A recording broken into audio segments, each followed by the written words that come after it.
Yo, what's up my people, what's up, mambo vipi? Mimi naitwa you know my name.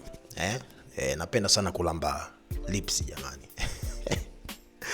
Anyways, moja kati ya makosa ambayo niliyafanya jana na niliumia sana ni nilikuwa napitia hii mistari ya Tukusa. Nakaribia kumaliza video ndio nakumbuka kwamba mic ndio ilikuwa iko on, lakini ilikuwa sija press record kwenye kamera yangu. Nilichoka jamani. But anyways, leo tuko na Tukusa, BBC once again, Big Black. Hapana, sio hiyo. Acheni kuangalia hiyo michezo michafu au vipi. BBC once again, Boom Bap Clinic. Nilikuwa najiuliza hapa, should I put my shades on? Let me see. What do you think? Sababu leo ni ngumu nyeusi, so niache hizi shades on because it's about to get messy mzee, kwa sababu mistari is all about bars kama Barcelona. Crazy stuff.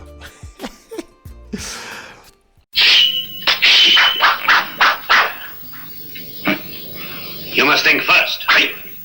Before you move. You want to learn from my master? BBC once again. Will you shut up? We've never taught a man of your rank. Ndani ya nchi ya Caligula, tuko nje ya curriculum vitae, yani CV chafu degree 3, msomi ndo wewe utii watu. Mstari wa kwanza wa Niki niliupenda sana, lakini sikuelewa alikuwa anasema ndani ya nchi ya curriculum, tuko nje ya curriculum, au alikuwa anasema ndani ya nchi ya pakalikila, tuko nje ya curriculum. Because mimi nilikuwa nasikia ndani ya nchi ya pakaliki, ndani ya nchi ya pakaliki ila tuko nje ya curriculum. Kaliki ila curriculum, bonge moja ya wordplay. Mimi ndo nilivyokuwa nasikia hivyo. Wote tunafahamu curriculum vitae ni nini? Ya tunahitaji kwa Kiswahili ni nini? Mtaala. Yes. Tusikii katu utawala bora utoke wapi kwa hii safu. Mshambi wa katiba ni kaji kitabu tu, kwa hiyo tunaongozwa kwa utashi binafsi tabu tu. Ni nyakati za mashaka au za mwisho kabu kuku, sera zina mashiko ni vitisho na mitutu. Haya matusa ya kawi kuvunja miko ya... Mshambiwa katiba ni kaji kitabu tu. Si mnajua nani aliongea hayo maneno mama yetu. Yeah. Alisema katiba ni kaji kitabu tu. Kwa hiyo tunaongozwa kwa tabu tu. Hizi nyakati za mwisho sijui na nini kabu kuku. So unaweza ukaona kaji kitabu tu, tabu tu. Kwenye kaji kitabu ukitoa KI inabaki tabu. So that was a nice wordplay. Kaji kitabu tu, tabu tu. Lakini pia bukuku, book ni kitabu. Kaji kitabu tu, tabu tu. Kwenye tabu tu ukiongeza KI ni kitabu. And then bukuku, book sina kwa nini jamani? Book ni 1000, lakini pia buku sini book. You get what I mean? Drop down your comment, maana inawezekana labda mimi na inawezekana mimi vitu ninavyovisikia labda naongeza sana chumvi, lakini hivyo ndio mimi ninavyosikia. So I think hii cipher idea ilikuwa ni utawala bora, kwa sababu karibia watu wote wamerap kwenye hiyo misingi ya utawala bora. Kasoro tu kuna watu wachache ambao walikuwa wako off topic, but it is what it is. Let's get it. Haya matusa ya kawi kuvunja miko yake hutu, kisha tukaombe msaada kwa Trump tukianya banku akisema Afrika shit. Wait. Kuna kitu nitaka nikikose hapa. Anasema matusi hayakawi kuvunja miko ya kiutu. That's a bar. Bonge moja ya wordplay. Wote mnakumbuka vita ya Wahutu na Watusi Rwanda. Kama hujui kitu chochote kuhusu Wahutu na Watusi, punguza matusi, nenda kaangalie movie inaitwa Hotel Rwanda. Itakufundisha vitu vingi sana kuhusu Wahutu na Watusi. Lakini pia hii ni kwa watu wote ambao wafahamu. Ukipata nafasi ya kwenda Rwanda, moja kati ya kitu ambacho hutakiwi kukifanya ni kuuliza watu wewe ni kabila gani. hicho kitu kiko prohibited sana. Yeah, niko na mwana ambaye alishawahi kufanya makosa kama hayo na ilikuwa ni mbaya.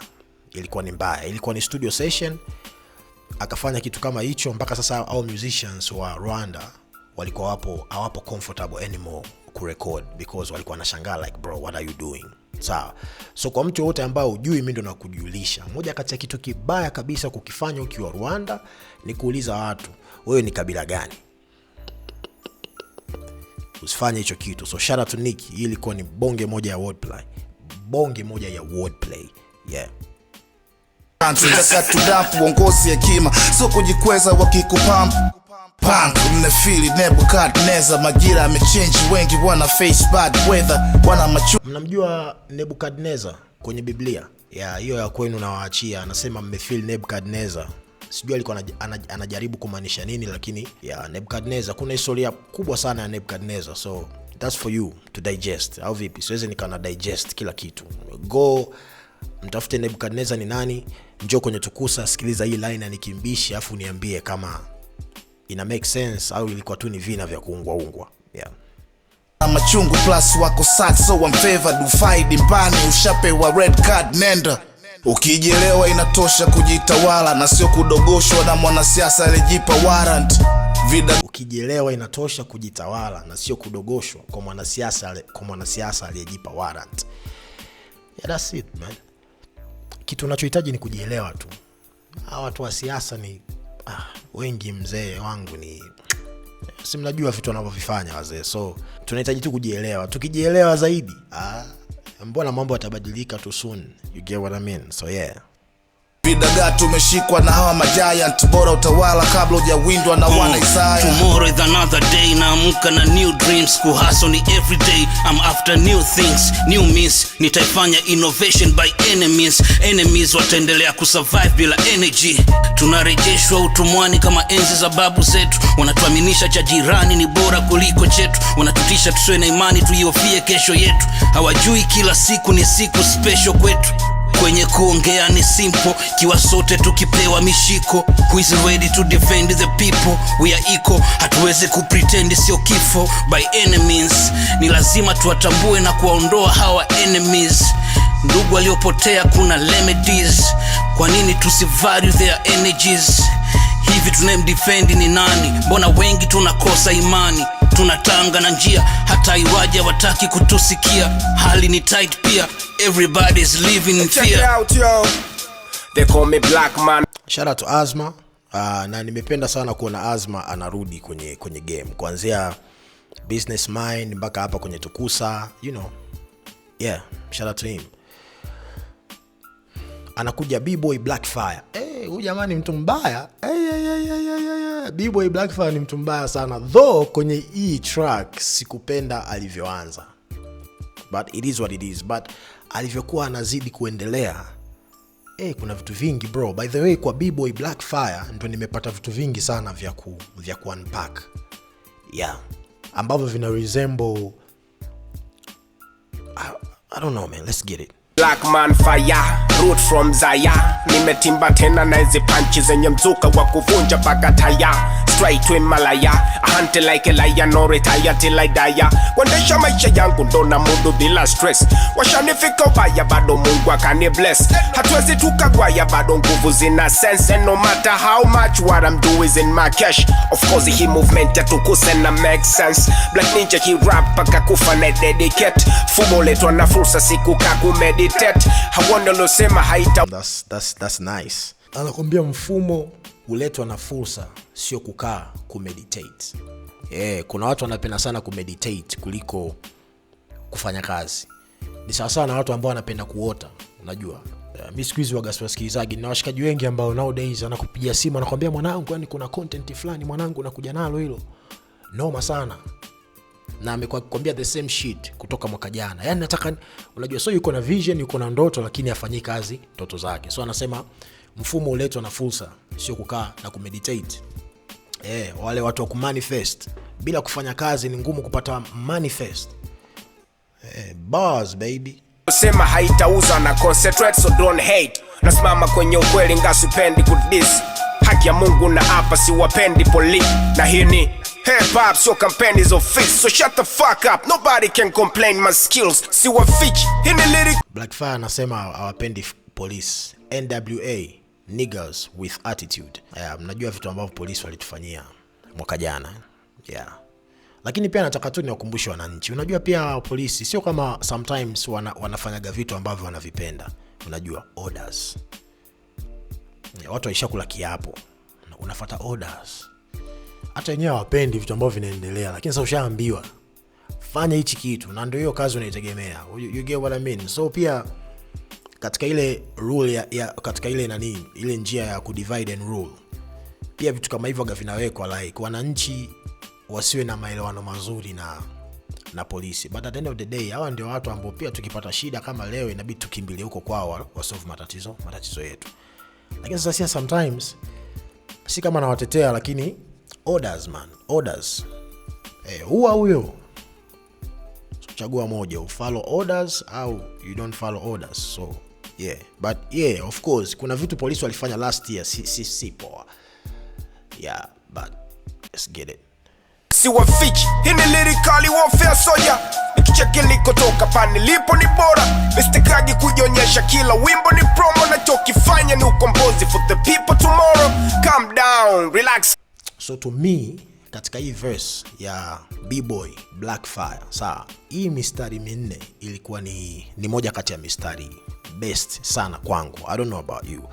And the reason being is, kwanza ametumia rhyme scheme ambayo Disaster Vina huaga anapenda sana kuitumia. Siwafichi, hii ni really cool welfare soldier. Nikicheki nilikotoka pa nilipo ni bora. Mr. Kagi kujionesha kila wimbo ni promo, nachofanya ni ukombozi for the people tomorrow. Disaster Vina anakuaga sana na hii namna ya kurhyme. So hii kiprofessional tunaweza tukaita ni slant. Yeah, slant rhyme scheme au slant au near. Wanaitaga near scheme, sijui vina vya karibu, I don't know, but to me it's a slant rhyme scheme. Unaweza kaona pia kitu ambacho kinafanya hii mistari minne iwe special ni sio tu because ukisoma maneno, ukiangalia vina vya mwisho, soja, ni bora, promo, tomorrow, unaona kabisa ni kama they don't rhyme. Sawa, they don't rhyme lakini zinasikika vizuri kwenye masikio. Yeah, I hope tunaelewana. Yeah. Down, relax kama uzito juu ya mzani. Thamani na kuwa ipo keko jiko na matani. Na siachi kusema ukweli hata kama bado nipo matatani. Nchangu kifo ndo kitisho cha wanyang'anyi. MC ni yes, unajua wanyang'anyi tukisimama kutetea haki zetu, kitu pekee ambacho wanatutisha nacho ni kifo. Na wote tunajua mambo ambayo yalitokea 2025. You get what I mean? So wanyang'anyi hawanaga kitu kingine zaidi ya kifo, bro. Yeah, that's it. Ni mkombozi asiyehofia madaraka. Mamake haufiku hoja unaojivika mamlaka. Na mitaa imeshiba ujinga, woga mwingi umetanda. Kuna wangapi ambao wameshuka mbako si tunapanda. Mpanda fesi nzito kwa masnichi popote. Black Ninja ndo execution, acha kiki zinyongwe. Na nachowapa ni bidhaa ambayo adimu kila mtaa. Sifananishwi kwa sababu anacho speak ni broken. Anyway, sasa umeona hiyo mistari hii pia. Hii sasa hii ndio itakuja kufanya uelewe vizuri kuhusu mambo ya cadence na flow. So nimependa sana hapa kitu ambacho alikisema. Alisema Black Ninja ndio executioner, acha beat zinyongwe. So unajua mtu ku-execute, wale watu ambao wana kibali cha kutoa adhabu fulani kama ya kifo na nini. So acha beat zinyongwe. Executioner, acha beat zinyongwe. You get what I mean? Afu anakuja anasema ninachowapa ni bidhaa ambayo adimu kila mtaa, sifananishi kwa sababu anachospit ni broken. Angalia cadence alotumia. So hii ni mistari mitatu. Ilitakiwa iwe mistari minne. Lakini mstari wa kwanza kabla Black Ninja ndio executioner, acha beat zinyongwe, to me ulikuwa uko off cadence. But hii mistari mitatu ilikuwa ina rhyme vizuri sana. So sikiza kitu ambacho anakifanya. Black Ninja ndio executioner, acha beat zinyongwe. Mstari unaofuata cadence ilibadilika.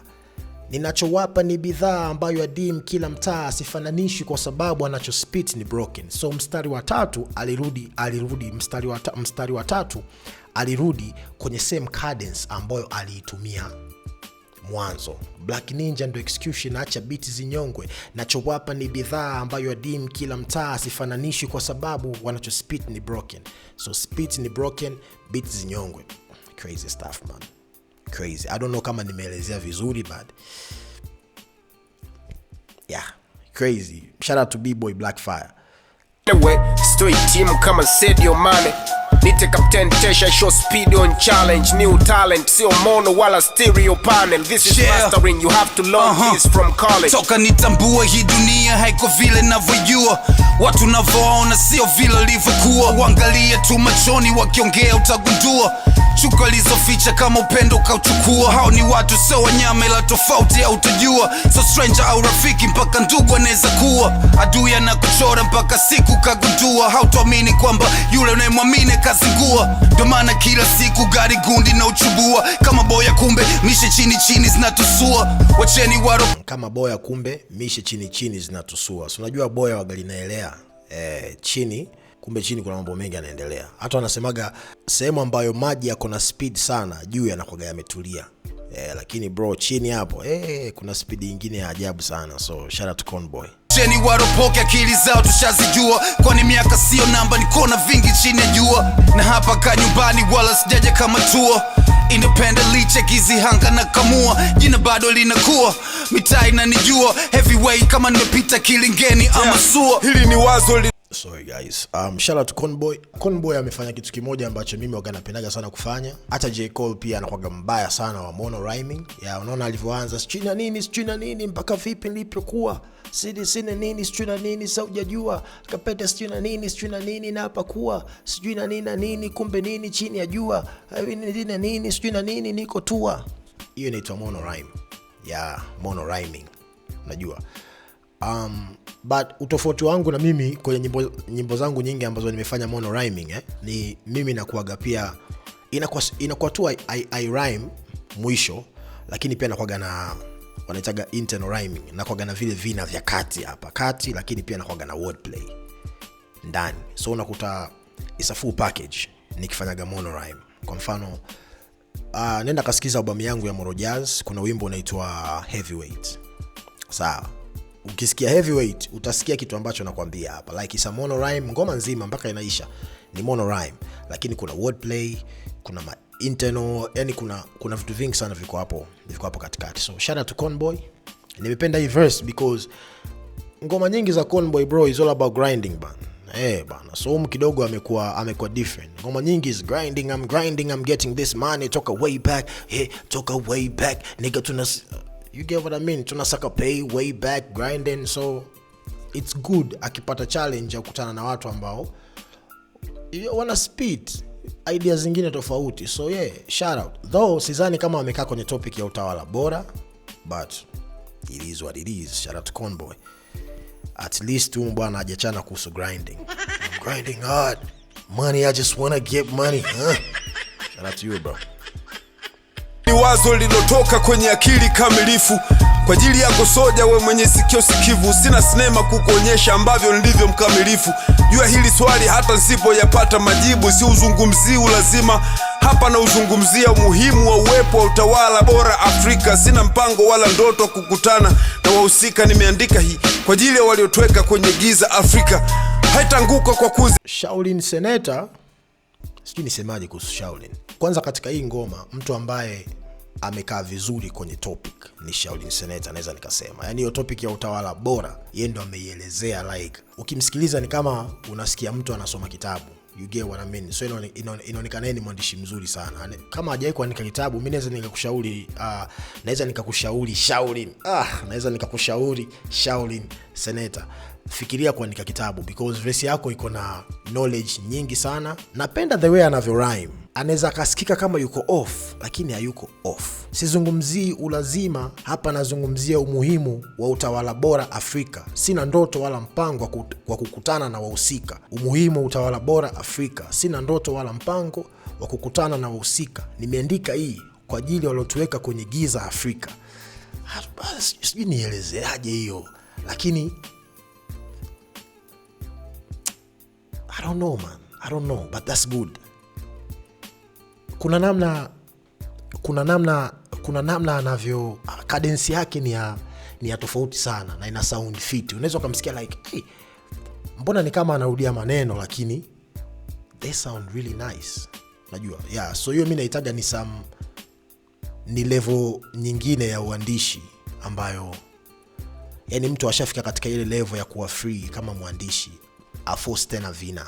Unajua because kuna watu wengi sana wana force vina, lakini hii sio kuforce vina because I don't know man. I don't know. Mimi ndio nishasema hivi. Kosa mali bali kwa kuto kuwepo utawala bora wa ndani ukiwepo, hakutakuwa na mkubwa wa mbele za haki kwa kufuata sheria, tofuata mkondo kama maji. Ukweli na uwazi ndio itakuwa lugha ya Kiafrika. Mara baada ya utawala huo kuwepo kwa uhakika, na iona rushwa ambavyo tatafuta kwa kujificha. Budget itakuwa ahadi, sio story ya kusadikika. Usawa utatengenezwa kwa hoja, sio kwa mabavu. Watawazao watashangaa bara litavyokuwa dhahabu, wala hakutakuwa na haja kutafuta wawekezaji endapo tu atawala bora atakuwa mbele kama taji. Nimebarikiwa macho mawili, mimi sio kipofu. Kwa mtazamo tu nimeangalia utawala wa wabovu, jinsi ambavyo wametuulia mila na desturi zetu. Pasipo utawala bora hakuna taifika sehemu, tutaishia kujifariji kwa furaha ya bandia. Kiwa uongozi bora utajificha nyuma pazia, tajira inatengenezwa kwa mfumo sio kwa bahati. La ndio baada ya kupata utawala usio na mawaki, wananchi watasikilizwa zaidi ya tawana siasa. Thamani ya mbuga itakuwa ya wageni la ya wazawa. Bila utawala bora akili ugeuka kuwa mzigo, sio lazima ila ndio muhimu mpaka kifo. Maisha tafu, hali duni kwenye watu na kampuni, wafanya kazi wa umma nao kama nilivyosema. Kuna hizo line za mwanzo nilizosema pale, hiyo sizungumzii lazima hapa, nazungumzia umuhimu wa utawala bora Afrika. Sina ndoto wala mpango wa kukutana na wahusika. Nimeandika hii kwa ajili ya waliotuweka kwenye giza Afrika. I like that. I don't know why but I like that. Yeah. Ni noma. Anaingia Songa. Maisha tafu, hali duni kwenye watu na kampuni, wafanya kazi wa umma nao wakistafu ni huzuni. Siasa chafu ishubuni nchi uchumi ukileta choko na kuzima sini uhuni. Wanaharakati wameshindwa kumtoa ndege tunduni, chill zako washa fegi piga puff kama lugumi.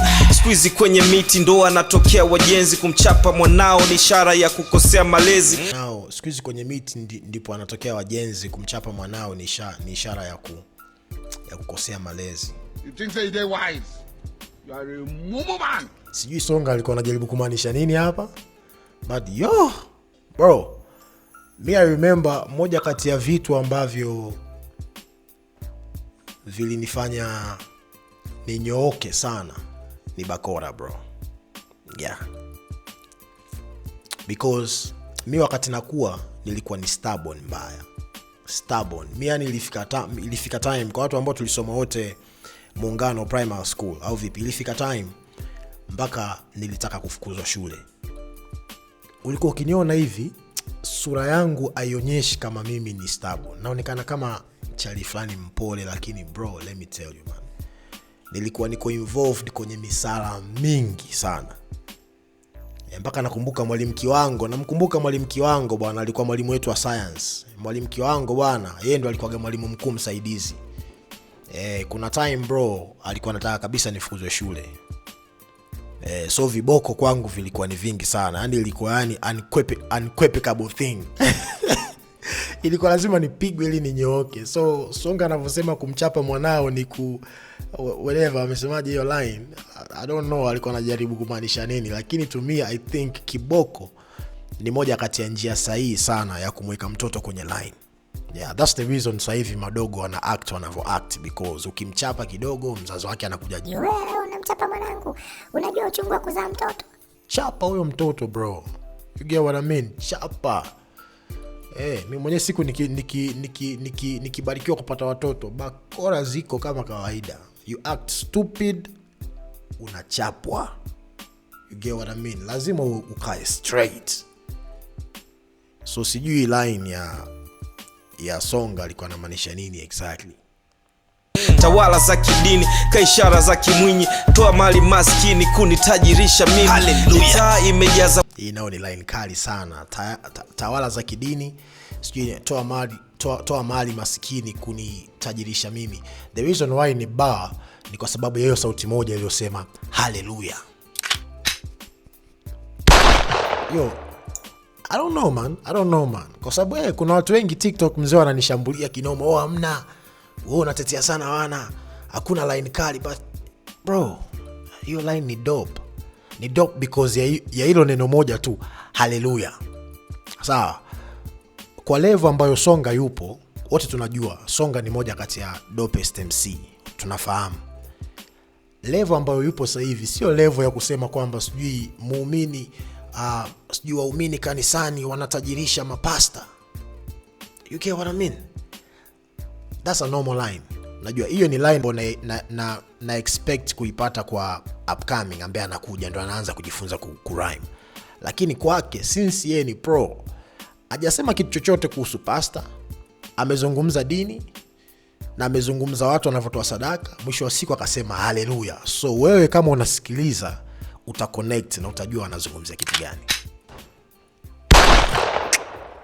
Lakini kuna watu bado hamna kitu, unawasifia wana. Bro, tafuta kamera, kaa mbele ya kamera, sikiliza mistari, chambua, drop the content.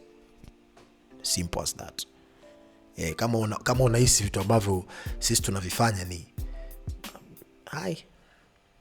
Imejaza wasomi na wanaopora, ni viongozi walio chini ya mwamvuli wa bora. Nikiwa kiongozi wa serikali ama jeshi, nitatibu nchi zaidi ya daktari ama nesi. Nitahakikisha wananchi Shout out kwa P Mawenge one more time. Tunajua kabisa ikija kwenye storytelling, Mawenge is one of the best, right? Tuko wachache. Japokuwa mimi watu mara nyingi mimi siku hizi hauwezi kunikuta kwenye list ya storytelling, but mimi pia ni mmoja kati ya tunao sana kwenye storytelling. Mawenge, Disaster Vina, kuna Rapture, ni noma. Topic ni utawala bora. Mawenge alivyoanza ni bar tayari. Na nakwambia kwa nini ni bar, because yeye alivyoanza nikiwa kama, ngoja turudishe nyuma kidogo. Wanasema namsifia sana Mawenge. Haya. Nikiwa kiongozi wa serikali ama jeshi, nitatibu nchi zaidi ya daktari ama nesi. Nikiwa kama kiongozi wa serikali ama jeshi. Achana na mistari. Sikiliza hiyo art ambayo ameitumia. Art ambayo ameitumia ni kama anakula kiapo.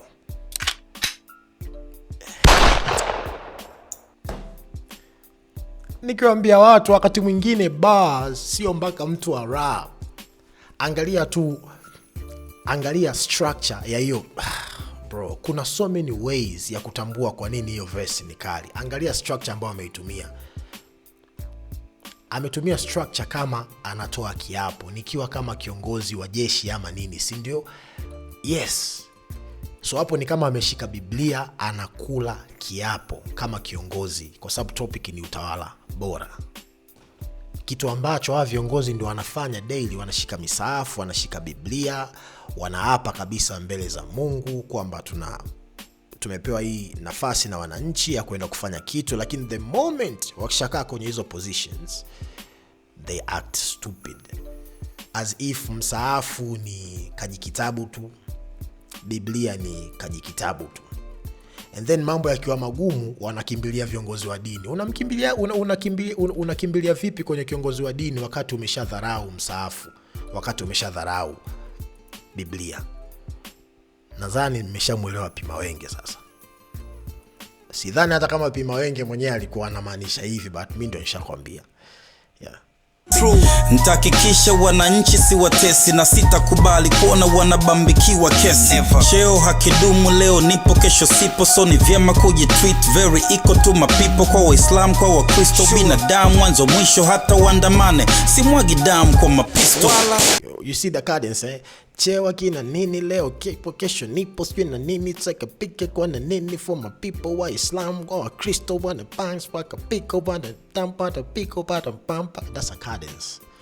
You see cadence ikiwa on point, unavyoenjoy kusikiliza kitu. Lakini kuna line moja hapa, sijui sitamwaga damu kwa mapisto.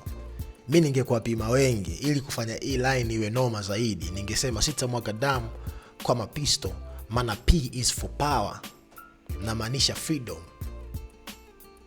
to my people, au freedom for my people, au freedom for the people. Maana P is for power, na maanisha freedom for the people. Sasa hapo angekuwa too technical. Haya, nyie mnaosema mwana unasifia sana, kama kitu ni kikali kwa nini tusifie? get what I mean? So there. Mapisto nchi ya wote hii na sio ya familia. Ingekuwa hivyo Nyerere angeikabidhi kwa Maria. Wananchi kaona jambo lao vyema kuwasikia, kwa pamoja tushiriki kuiboresha Tanzania. Sasa je, asante kwa viongozi wazalendo mnaokemea kila mkichukizwa na matendo. Naamini tukienda hivi tutalifikia lengo, tukijivunia uhuru na umoja kwenye nembo. Natokea ghetto deep ndani namba 8 hizi anga sinanga upinzani. Wasikutembezee hizo deep nani, natokea deep ndani namba 8 hizi anga sinaga upinzani. Anaitwa Kevo K-Force all the way from Kibera bro, namba 8 Kenya. Let's get it man.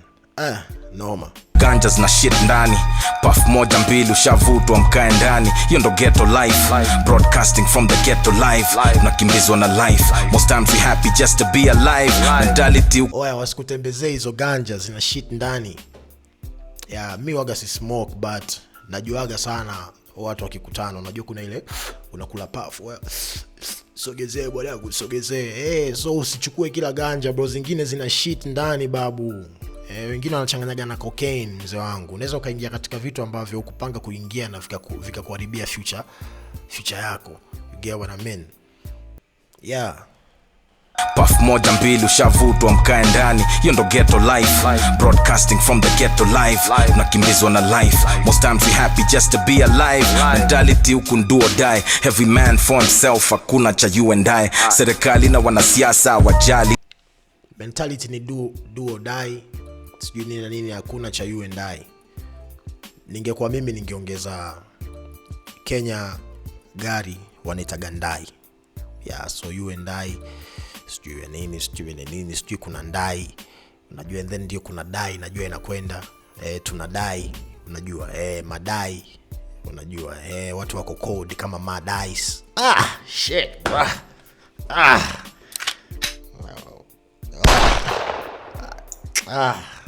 Alifu die, afadhali waongoze wafu wakishindwa kuwa bae. Utajidai venye upangwingu na bado utabebo fala. Viongozi ni vigeugeu kila time wana change color. Tunamalizwa na mafisi nikamola ski sala. Kwa mtandao drop out anaita pia. Tunamalizwa na mafisi nikamola ski sala. Wazee hadi hiyo line na mwezi kuipata. Mohamed Salah, Mo Salah. Come on guys. Come on man. Mtandao drop out anaita PLO fala. Mzee mzima niko real sana. Tuwezi kufanana, sometimes niko chill sana. I get it for my mama, kuna time tuko chin sana. Ilibidi tumejituma, we don't wait on nobody. Juu serikali ni ya makuma, pussy tuko ready. Ilibidi tumejituma, we don't wait on nobody. Mana serikali ni haki, whatever. So angalizo bro, Wakenya wako na freedom of speech. So ni sawa kwa hichi kitu ambacho K-Force amekisema. Sisi wa Tanzania hatuna freedom of speech hata kidogo. So yes, tumsikilize Kevo K-Force, to enjoy verse. Lakini kama wewe ni rapper na unatokea Tanzania, usijaribu kuandika verse kuhusu government na ukaiweka hilo neno la whatever. Don't try that at all man. Ni wote mnajua ni noma. Viongozi wetu sisi wa Kitanzania wavivu, hawapendi kuwajibika, hawapendi kuwajibishwa. Ukiwaelekeza tu wana catch feelings. Wako na feelings sana kuliko fact. So kupambana nao, wajai tujali tulishachana nao. Plus already tushachoka nao, tuhakikishe wamewajibika, wache madharau. Tiaji hao, yeah, wanakti kama hatujui ni hao. Wametuzoea ni kama sini wao. Tumekuchagua kiongozi bila kuangalia sura au ngozi. Chunga sana usije kwanza kula hizo kodi. Usitupige risasi tukihoji. Bongoni mna ukakasi, hivi nyamli za maklasi au mlidoji. Mwananchi anatakiwa kushirikishwa, bila yeye hakuna maendeleo ya taifa. Ukiwa kiongozi hakikisha mbunge unatuwakilisha, sio kila mswada unapitisha. Unatutisha usishinde baa kukunguta. Sio kila mswada unapitisha bwana. Anaitwa Nala mzalendo. Na huyu ni mzalendo kweli. Bwana, mliingia class au mlidoji wazee? Kwa sababu tukiangalia vitu mnavyovifanya havi make sense. Mpaka tunasema like, sasa hii nchi sinipewe mimi basi niongoze. Mbona kama hawa jamaa? You get what I mean? Yes, yani kama mambo ni mengi bwana. Sio kila mswada unapitisha. Mimi Morogoro, kuna mbunge wangu mmoja wa Morogoro, sitamtaja jina, lakini nakuwa disappointed na huyo jamaa. Basi tu ni mtu ana power. Unaweza kumuongelea sana hapa. Ikawa ni noma. Unapitisha, unatutisha, usishinde baa kukunguta chupa. Wendo serikali ili we bora, punguza rushwa. Sio unakopa alafu ukikisha nuka ndo unakumbuka kuja kunibana Musa duka. It makes sense. Kila siku ni mikopo. Hapa juzi nimesikia Heche alikuwa amepost kwamba sijui serikali inataka kuuza hazina yetu ya dhahabu, sijui ni gold. You get what I mean? Kwa sababu gani sijui ameshindwa kupata mikopo. Unajiuliza, hiyo mikopo ambayo mnakopa mnaipelekaga wapi? Mimi nanambia we msanii, hebu foka. Wenzako hali hii tumechoka, huduma za jamii tumekosa, maendeleo yameporomoka. Yameenda wapi, kwenye utalii au soka? Sauti za wananchi sio sauti za kuchukiza. Utawala bora, pokea changamoto, sikiliza. Najua shida ni nyingi na mnaweza kumaliza. Tuna mito mingi, maji sio kitu cha miujiza. Utawala bora ni msingi wa maendeleo. It makes sense bro. Mito yote tu ambayo acheni kutuma message basi nyinyi bwana. Asubuhi yote mnashinda kunitumia message, mnaanza fuck these niggas man. Fanya vitu vingi, hakikisha uringi kwa cheo. Unaposikia ili toleo, elewa kwanzia leo. We diwani sio lazima mwenyekiti we mumeo. Msisubiri nvaisi la ndio mnone shujani kifa. Rahisisha maisha, gari na tisha, jamii na isha njani vita. Ngozo po bizo, unapanda pipa, unaona kani sifa. Kambarage Nyerere, watu gado lakini poa. Nimemoko, la kuchumpa la kupara. Ila sisi na ndazi, siagui chochote.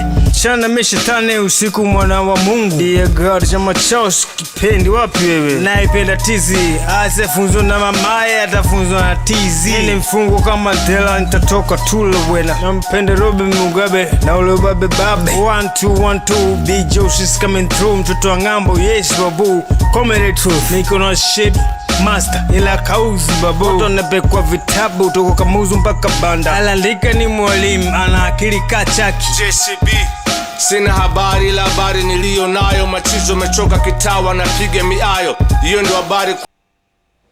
Jose Mtambo, nilivyoona kuna Jose Mtambo nilikuwa niko so excited because mimi ni big fan wa Jose Mtambo sana. Umelazimisha swali na watu hawaelewi, watu wako Jose Mtambo big time, lakini kwenye hii track sijaona hiyo energy ya Jose Mtambo, to be honest. By the way, alikuwa anachana ni kama amelewa. Ni kama yuko high or something. Ama be honest, si Jose Mtambo ambaye mimi namfahamu. So kwenye verse ya Jose Mtambo niko disappointed sana. He's a legend but hii verse hapana. Let's get it. Kwa unawa nao, kama umeshika jiji hakuna mazao. Viongozi wanapiga mafao alafu wamekaa mkao. Mkao ambao unatupiga sisi vibao ambavyo hatukustahili kupigwa navyo. Inavyosemekana wametutanguliza mbele kama chambo. Sisimami kama chambo, bwana tukusa tuna. Mimi nampenda sana JCB, napenda style yake ya kurap. Na huu mstari ulinifurahisha sana. Anakuambia viongozi wanapiga mafao, afu wamekaa mkao ambao unatupiga sisi vibao ambavyo hatukutakiwa kupigwa navyo. That's a bar. Viongozi wanapiga mafao, sawa, afu wamekaa mkao, mafao mkao ambao, so viongozi wanatupiga mabao afu wamekaa mkao ambao unatupiga sisi vibao ambavyo hatukustahili kupigwa navyo.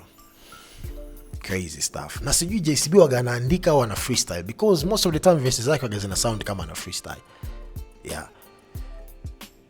Hata ukisikia pa ni one of my favorite track kutoka kwa Watengwa, na nilikuwa napenda sana verse ya JCB. Like kuna the way ana rhyme. Let's get it man. Letu jambo, mzazi nasimama na silabi zilizoenda jando. Nikitanda na tanda masnicho na kakando. Niko na Black Ninja kwenye biti, cheki napo achabo. JCB. I know Shaolin Kung Fu has never been learned by my people, But the time's come for them to start learning. My lord, Kung Fu's open to anyone to learn. But I really don't think you want to learn our style. Huh? So you refuse to teach me? My lord, don't act rashly.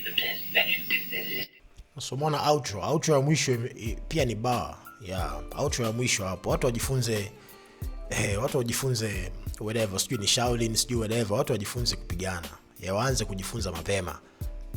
Yeah, because ukombozi hauji, hatutapata utawala bora bila kuupigania. So lazima tuwe na vijana ambao wako competent na wako tayari kwamba wao kinanuka. You get what I mean? So yeah, that's it man. Tukusa Chamber 3. Yeah, shout out to you guys wote ambao mko Nala Mzalendo, Nicky Mbishi, Songa, Kevo K-Force, JCB, Conboy, P Mawenge, Blackfire, Azma, nani sijamtaja, Kevo K-Force, Senator Shaolin. You get what I mean? So yeah man, till next time, inaitwa you know my name.